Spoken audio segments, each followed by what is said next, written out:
Welcome to the Bulwark Podcast. I'm Charlie Sykes. I have a little bit of business we need to transact before we get going here, but I wanted to welcome our guest back, James Hohmann, who is a new columnist for the Washington Post, longtime author of the Daily 202. So, you enjoying being able to sleep in on a regular basis now, James? I'm loving it, Charlie. It's really fun, and I feel like I'm thinking more clear-headedly. Well, you have longer to think about it. But so here's my mistake that I made. It's not really a mistake, but it's just a kind of a cautionary tale.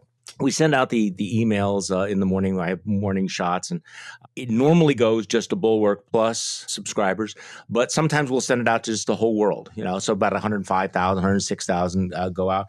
And I did it as a Rorschach test and asked people to respond and gave out my email address, which was a huge mistake because I had no idea. My email box is broken. It is completely unusable.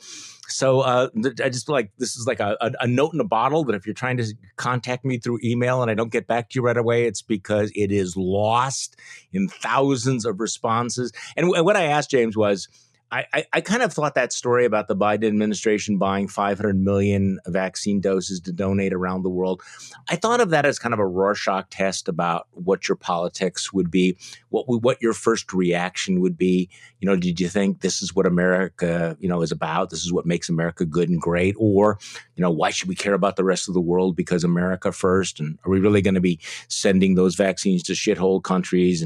Or do you think, how much does this cost? Or big pharma is evil and greedy? Or maybe your first thought was that you're going to have hundreds of millions of foreigners who'll be able to put a key on their forehead because they'll be magnetized. So I asked, what was your reaction? Just give me one sentence. And I unfortunately gave out my own email address, and wow.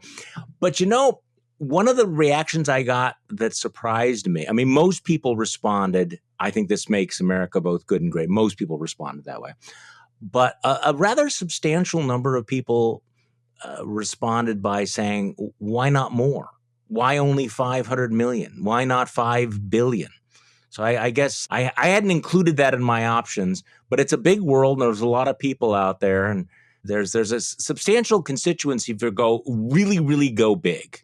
James, just That's such an interesting. It's interesting that would not have been my take. I felt proud to be an American. I felt frustrated as I have that people aren't getting the vaccine here. It perturbed me that we've had to give out so many incentives to get people to take this life-saving vaccine when so many people in the rest of the world, the developed and developing world, would kill for these things. And, here we're offering $1 million jackpots to do something to protect yourself. I think I would have been frustrated if the administration was sending vaccine doses overseas 3 months ago when not everyone who wanted a vaccine had been able to get them yet. But now we clearly have more supply than there is demand. You see stories every day like a lot of the Johnson & Johnson doses that the government has bought are about to expire because no one is taking them. And obviously J&J maybe not as good as Pfizer and Moderna, but still certainly protects you from dying. So which is a good thing. I have some mixed feelings about it, and I can understand getting that whole gamut of responses. Well, I think what makes this different, and your point about 3 months ago, is that literally no American will not be able to get a vaccine because we are sending it to the rest of the world. But this did remind me, and somebody made this point yesterday, and I can't remember exactly where I heard it, that this really does go back to that American tradition of the Marshall Plan, when America used to do these unsorted acts that were really in our interest, but that also showed that we were a compassionate and generous country. So that was my initial reaction, that this has been a long time since we said to the world that we're going to do something extraordinary that nobody else is going to be able to do or willing to do.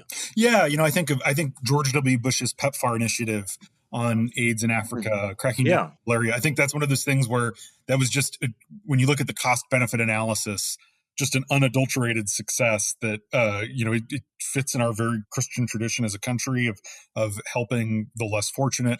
But what I think is, for so many decades now, foreign aid, in air quotes, has been demagogued.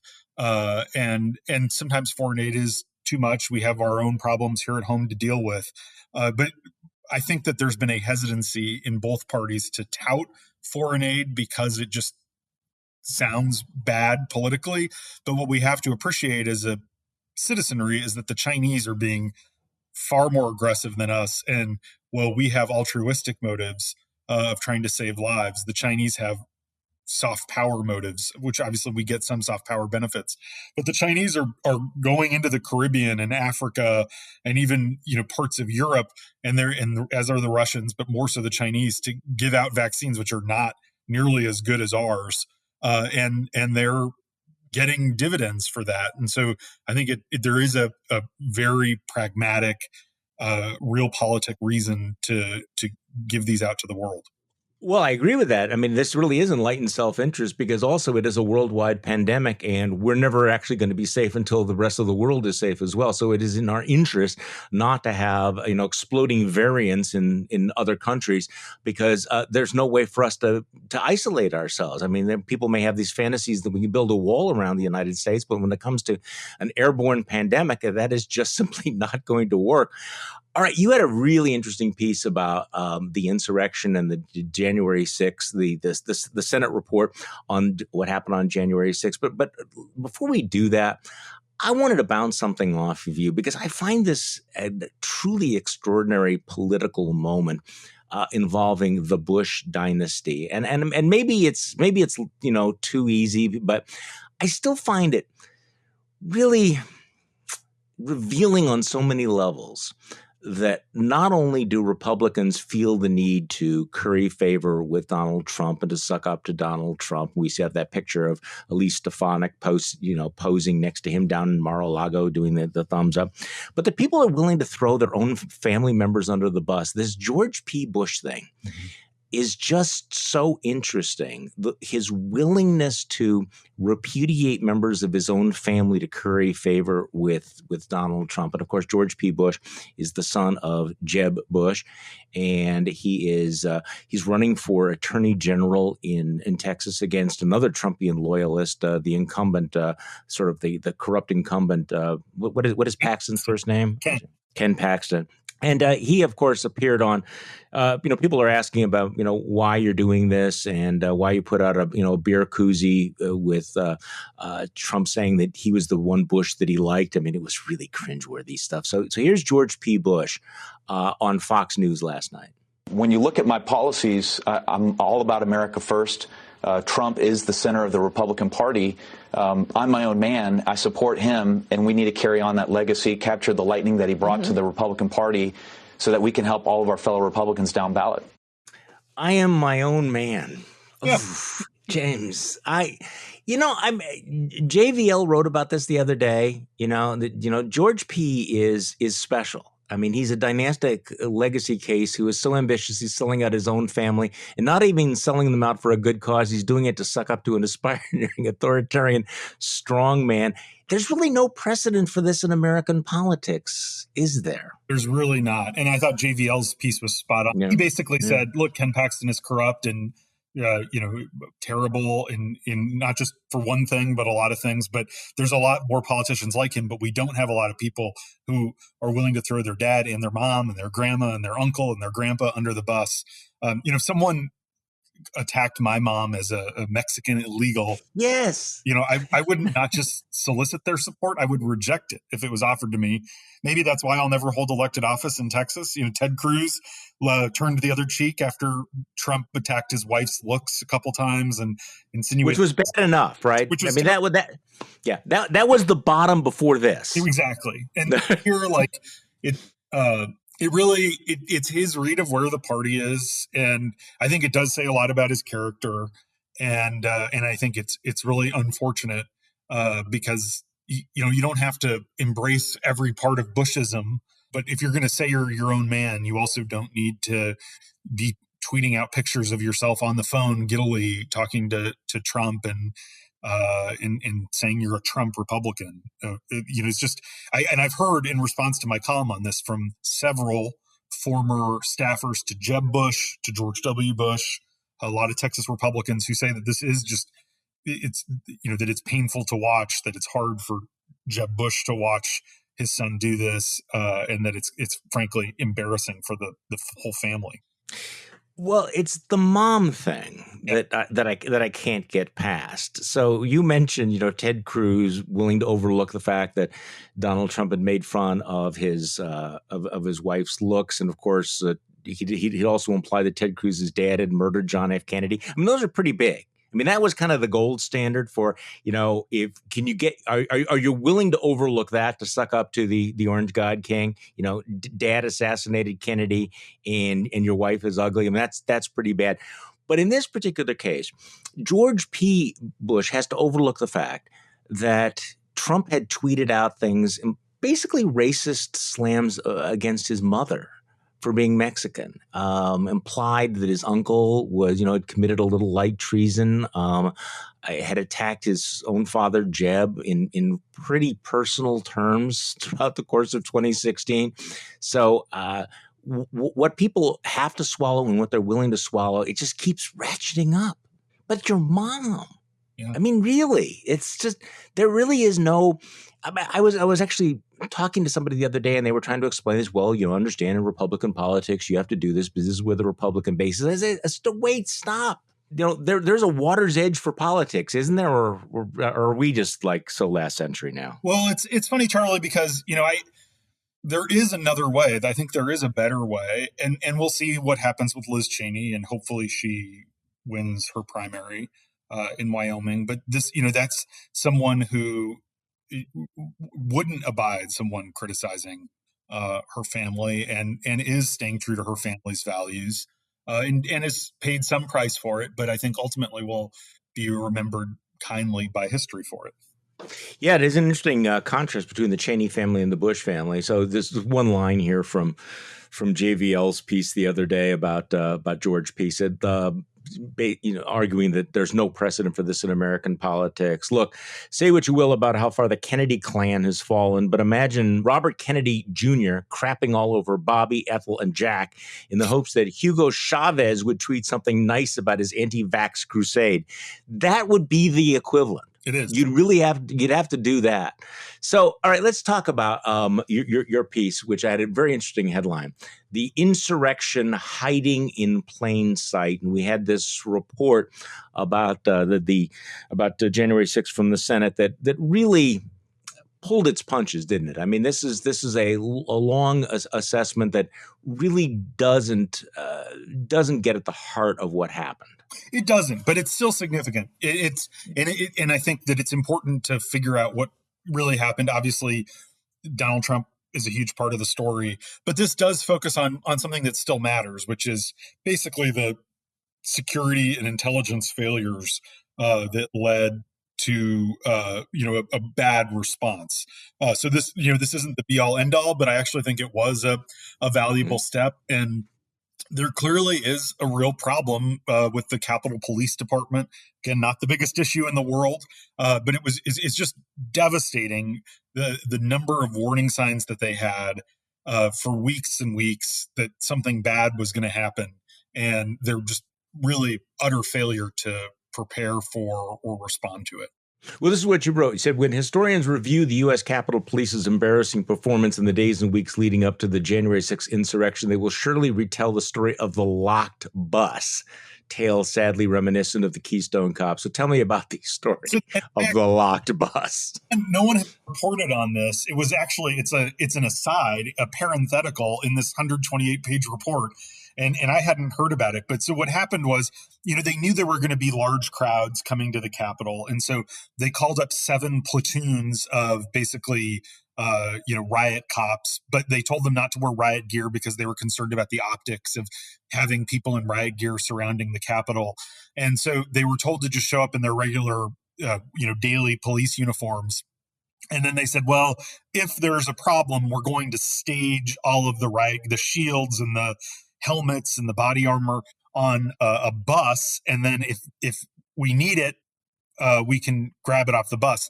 But then when things turned really hairy, and everyone who was coming over from the Stop the Steal rally started sieging the Capitol, the bus was locked and no one could find the key. No one knew where the key was, and so hundreds of police officers were having to engage in basically hand-to-hand combat with these insurrectionists without any of their body armor. And it's part of the reason that I think ultimately something like 130 police officers were injured during that day. Why do you think that Mitch McConnell has drawn such a hard line against the commission? I mean, if we play the tape back to where we were in the middle of January, it seemed that there was going to be very strong bipartisan support for an independent, nonpartisan commission, right? Public opinion polls showed support for it. It just seemed like the logical thing to do. You look at Mitch McConnell's rhetoric. Why do you think they've decided that they just do not want to have this commission?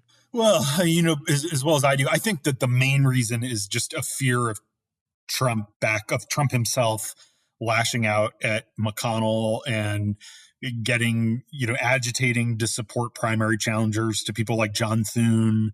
And part of it is McConnell reading his own conference and McConnell feeling like his members don't want to go down this path. They don't want to be relitigating this stuff next year in the midterms. But they're going to be anyway. I mean, that's the problem. I mean, they're going to be relitigating it because Donald Trump is going to be relitigating it. So by doing this, they basically have committed themselves to, we are never going to break with the president on this at all, right up to the midterms. They agree. And I mean, I think McConnell, even though he's someone who's a student of history and has a very long view on everything, I think he believes that voters are amnesiac, that they have a very short memory, and that by next year, I agree with you, we'll still be talking about Trump. Trump's doing these rallies. Trump's going to be out there, but that people will have forgotten about the trauma of that day,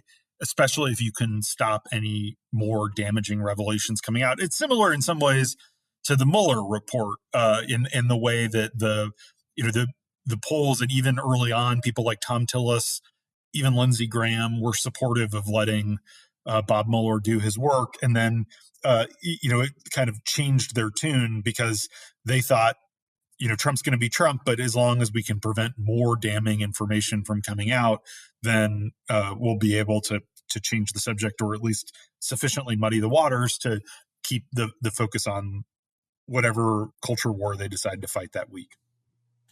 So let's talk a little bit about what's going on this week. I retweeted you earlier today because you, after you said it's refreshing to have a president of the United States go abroad without being gripped with fear that somehow he's going to humiliate the country. And I completely agreed with that. But let's contrast the week that Joe Biden is having and Kamala Harris. I think Biden is having so far a strong week. Kamala Harris had a terrible week this week. Or am I being too negative? You're not being too negative. I was texting with a very prominent Democratic operative closely tied to the White House who was saying, yeah, you're I feel the same way about your tweet, but that doesn't apply to the vice president.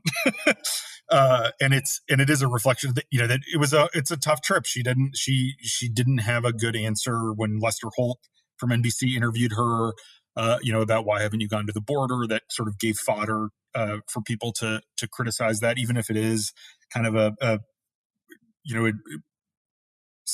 basically about optics. And this is just not something she's done before. She doesn't have deep experience. I interviewed her for we're launching a new podcast at the Post tomorrow. And, it was striking because our interview was late last week. And I asked her about getting people back into the workforce after COVID.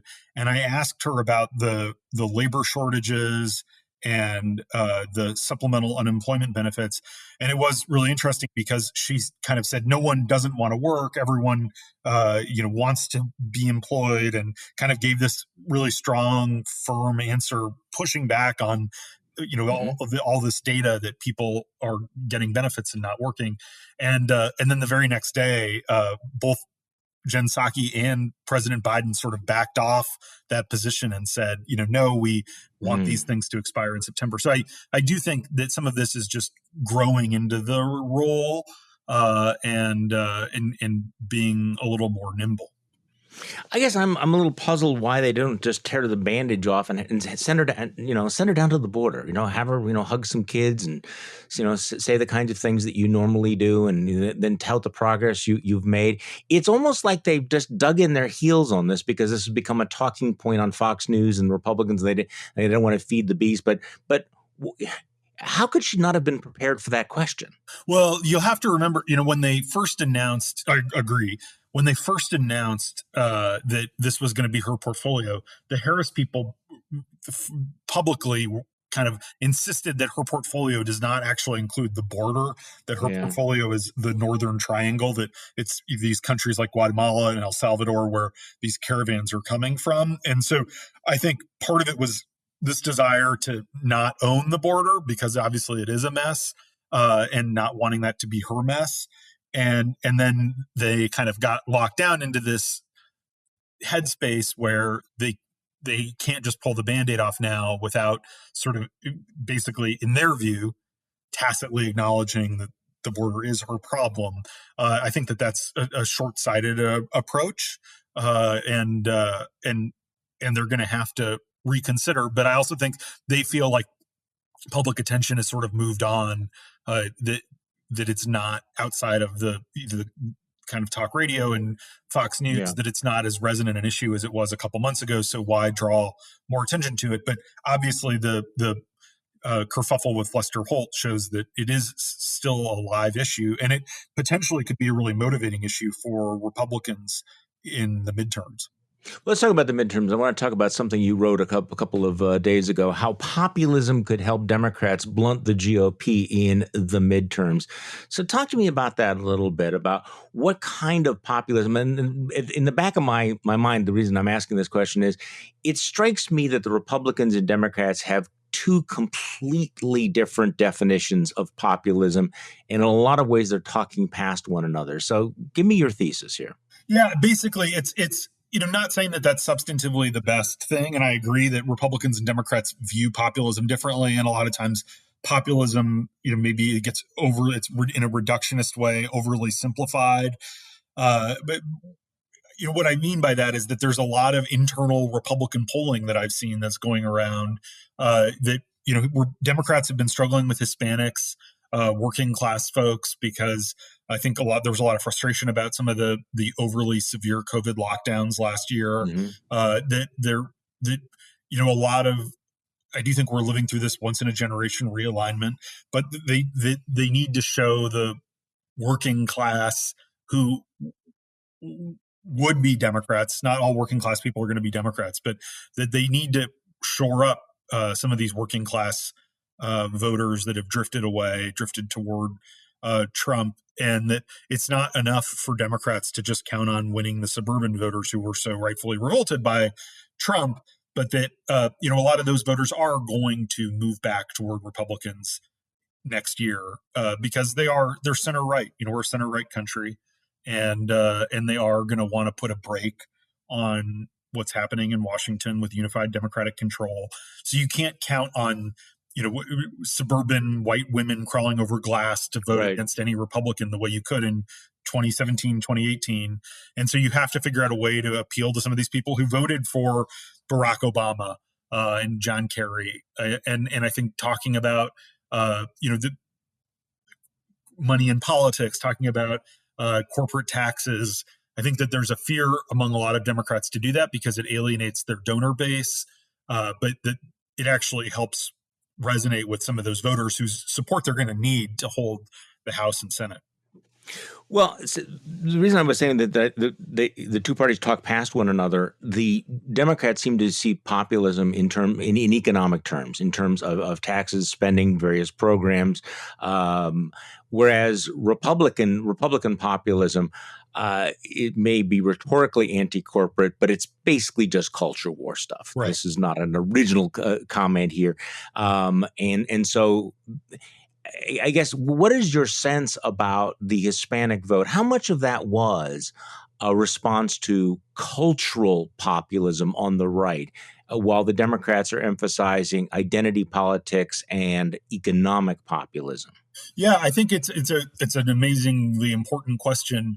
I know so many Latinos who hate that Democrats practice identity politics to the extent that they do. There was some Pew poll last year that showed that only like 2% of Latinos talked about Latinx.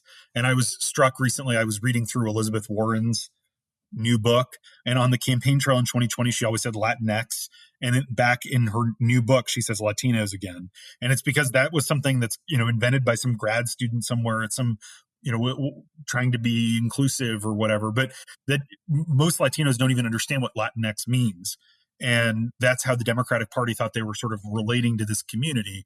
So I think that that's illustrative of broader problems where a lot of the culture war stuff that Republicans are talking about, I actually do think resonates with largely pro-life Hispanics.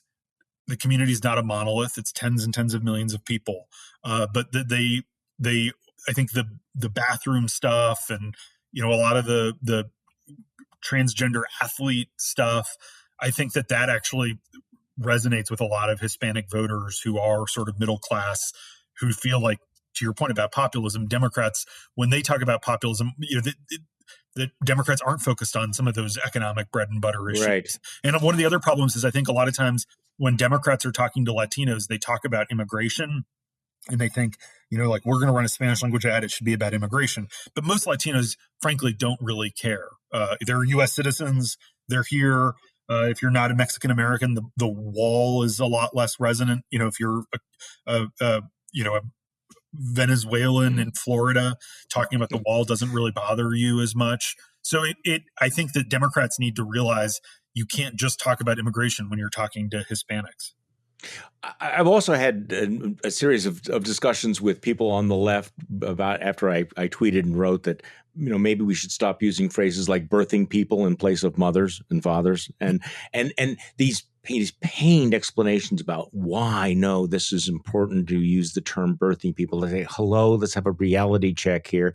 You're talking to yourself. It's exactly like the Latinx type thing where you become fixated on something within your little silo, and everybody on the outside is going, what are you talking about? You're basically signaling that you live in a completely different universe. Same thing with issues like defund the police. If you have to explain that defund the police doesn't actually mean defund the police to people who don't want their houses and their neighborhoods to burn down, then you're losing the political argument. Right. And this does seem to be kind of a chronic problem that some folks have. It is. And part of it is that a lot of Democrats get very into bumper sticker slogans. And, the other one that caused them a lot of problems last year was believe women. That was the mantra for years and years. And then someone like Tara Reid comes forward and it's like, well, don't believe that woman. Yeah. And it's like defund the police. But no, what we mean by that is not defunding. And it's now, like, I totally agree with you on the birthing people, which is ridiculous. And even the other one that has made me cringe recently is the women and people who menstruate has been something that I've read more and more. And I just think that, if you criticize it, you're called transphobic, but that's exactly the kind of thing that repels voters who don't feel like Democrats are talking about what matters to them, but that they're talking about these esoteric things that have nothing to do with pocketbook issues. It's funny that I'm reading George Packer's book, which is really excellent, where he breaks down the four different Americas, and he talks about the moment at which the Democrats turned away from the white working class and decided they were going to embrace, meritocratic, norms, and they were going to be, embracing globalism, et cetera. In fact, there's one line in the book, I don't have it in front of me, where he says this was goes back to the Clinton era, when they were, sponsoring these events with the tech titans and opening the door to China. And he writes something like, this may have been the exact moment that Donald Trump was elected president. But this is part of the problem in a party that is dominated by highly educated elites who speak in their own language and for a very long time now have not been speaking to working class voters.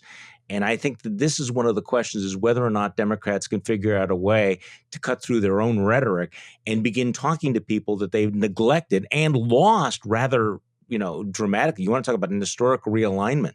It is really an amazing phenomenon, the way in which what used to be the heart and soul of the Democratic Party has been lost in one election after another. Yeah, I couldn't agree more. And you mentioned earlier, Charlie, that Republicans are really good at right now, talking kind of rhetorically about being a worker party, but still not really changing their agenda. I think Democrats, look, I'm a free trader, and I want our leaders to make the case for free trade because it is good for the country.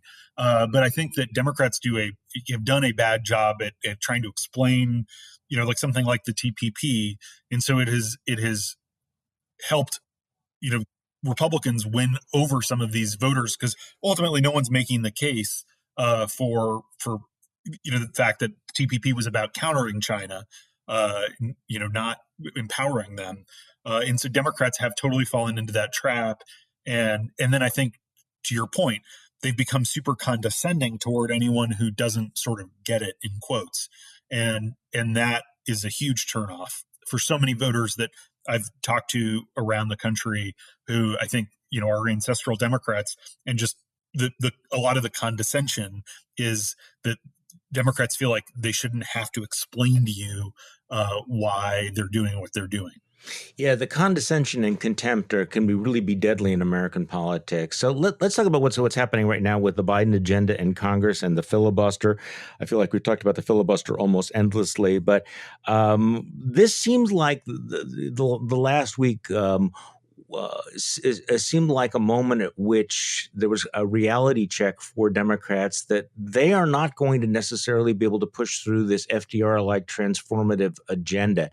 So where are we at now on all of this? Is this all going to grind to a halt because of Joe Manchin and other Democrats? Are we already now going to start wallowing in complete gridlock, or do you see a way out of it? Well, Charlie, I think that Washington is going to do what Washington does best, which is spend money. Okay. I think we're going to, it's unfortunate. The Senate just passed this China bill because both parties realize that you can get people to vote for more spending if you say it's anti-China. And I'm all about countering China, but it's basically a couple $100 billion that's not paid for.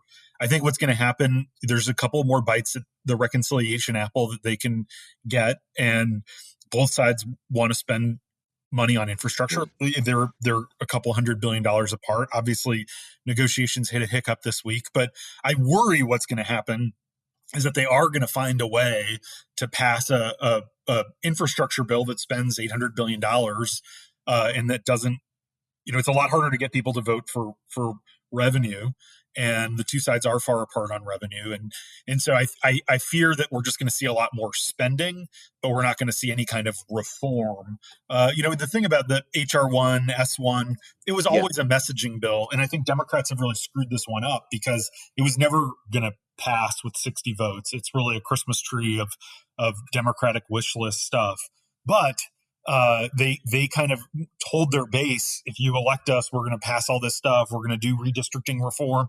And now the base is cannibalizing, going after Manchin.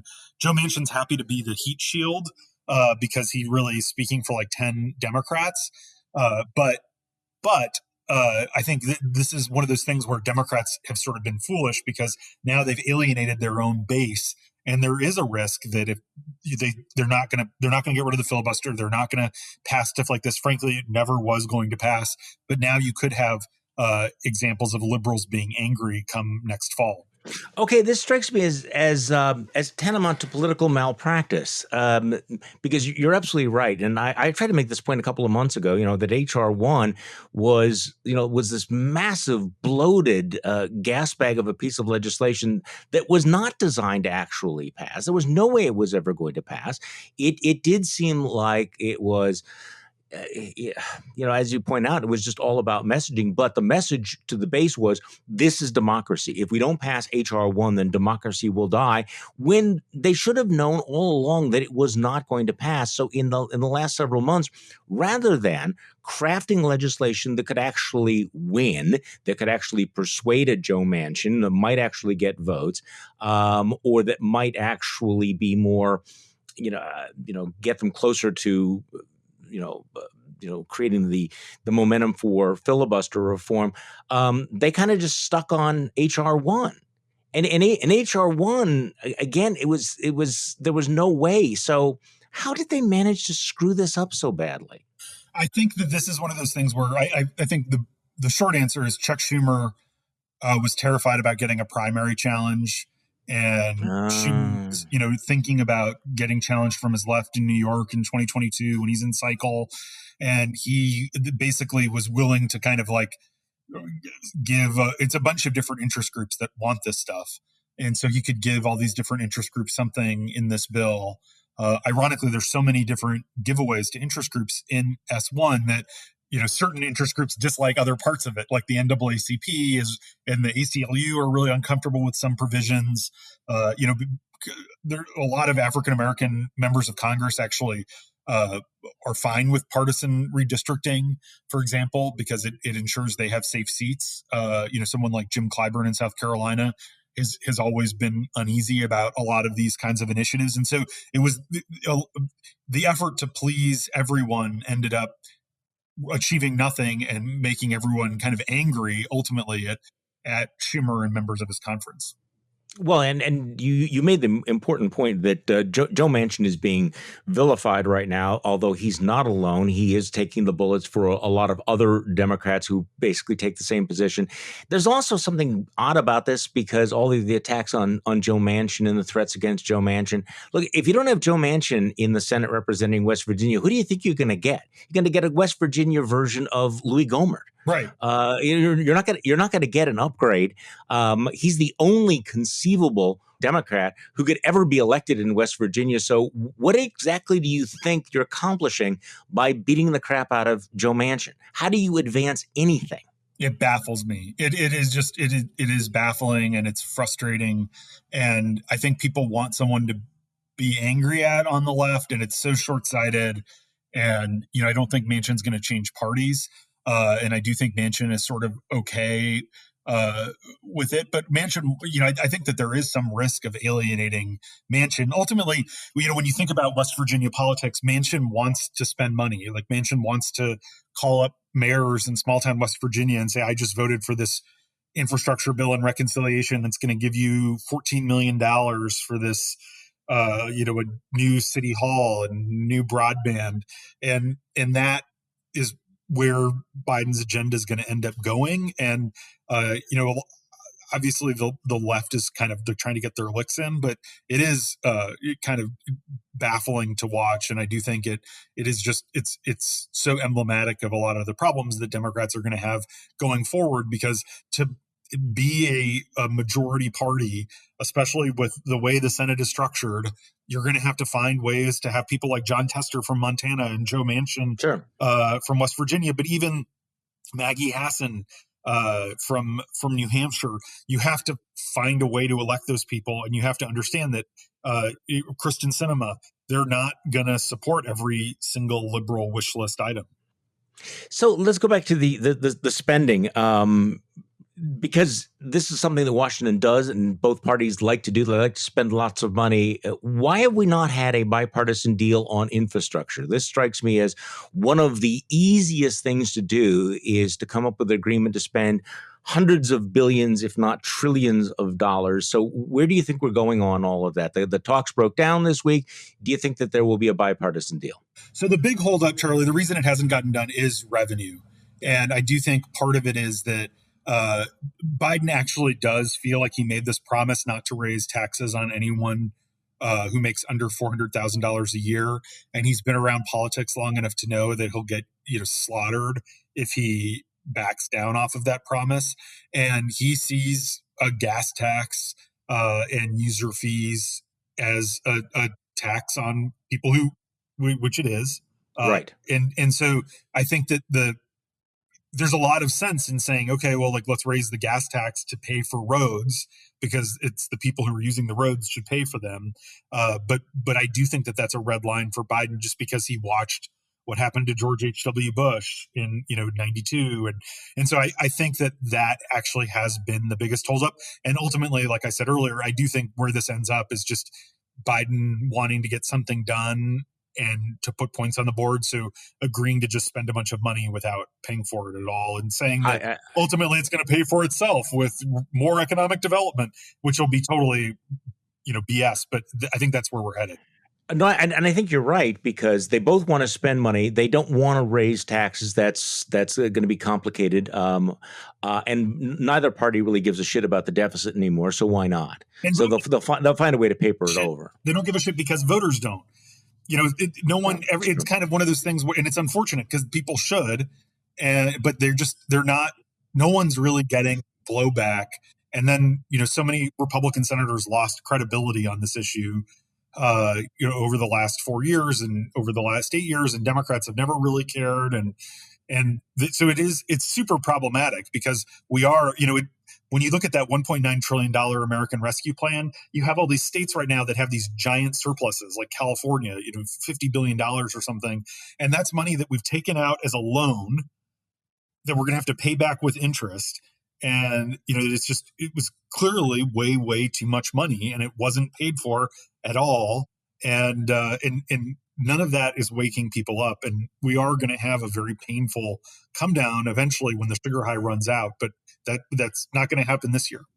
Well, earlier this morning, we got some new inflation numbers in. Prices jumped 5% in May, which is the largest increase since the Great Recession. People are saying, I guess the administration's saying it's just temporary. But how worried should we be about inflation? How does this play into the spend-a-thon that we're predicting is going to come out of Washington? I'm less worried about inflation than others. I'm not unworried about it, but ultimately, yes, it is. The inflation's like 5% right now. It's the highest since the Great Recession and since the early 90s. But it's still a fraction of what we were seeing in the 70s when it was 15%.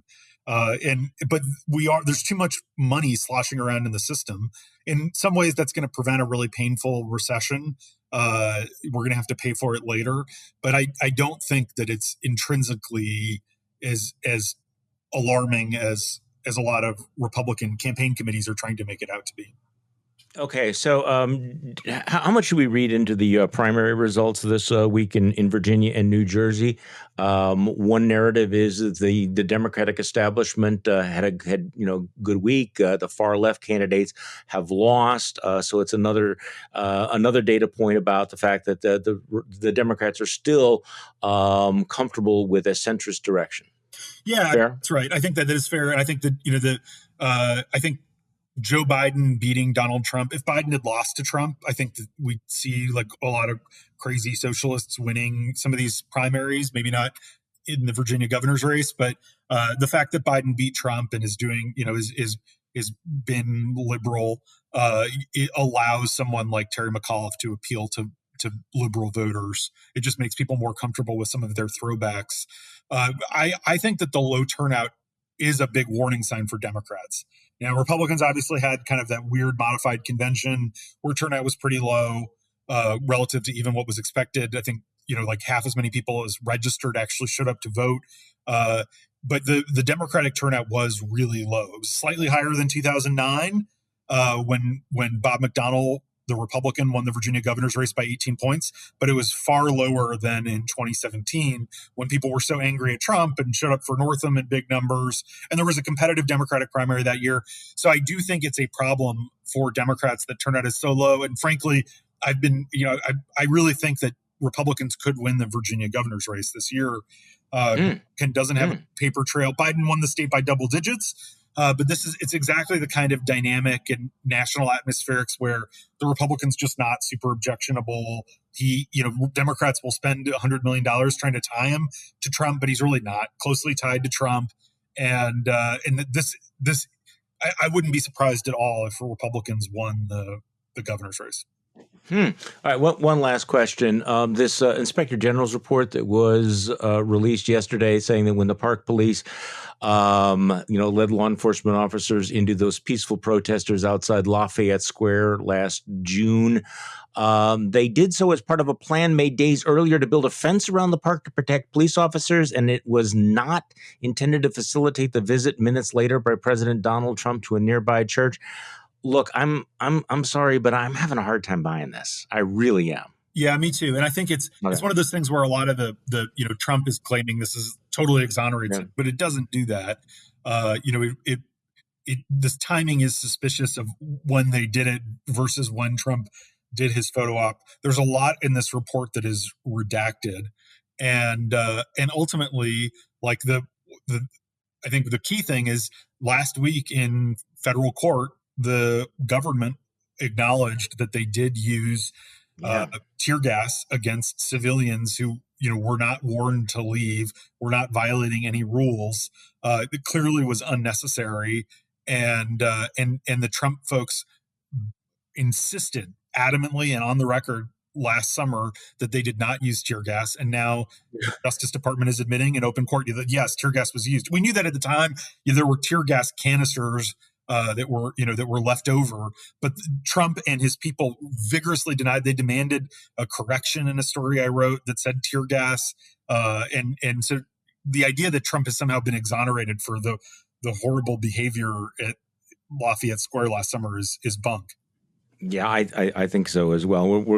We're also waiting for the correction from Molly Hemingway from Fox News and the Federalist about all of this. So, James Hohmann, thank you so much for joining us. Appreciate it very much. You can find James's work at the Washington Post, and he's the host of a new podcast at the Washington Post, because Lord knows that's what America needs right now.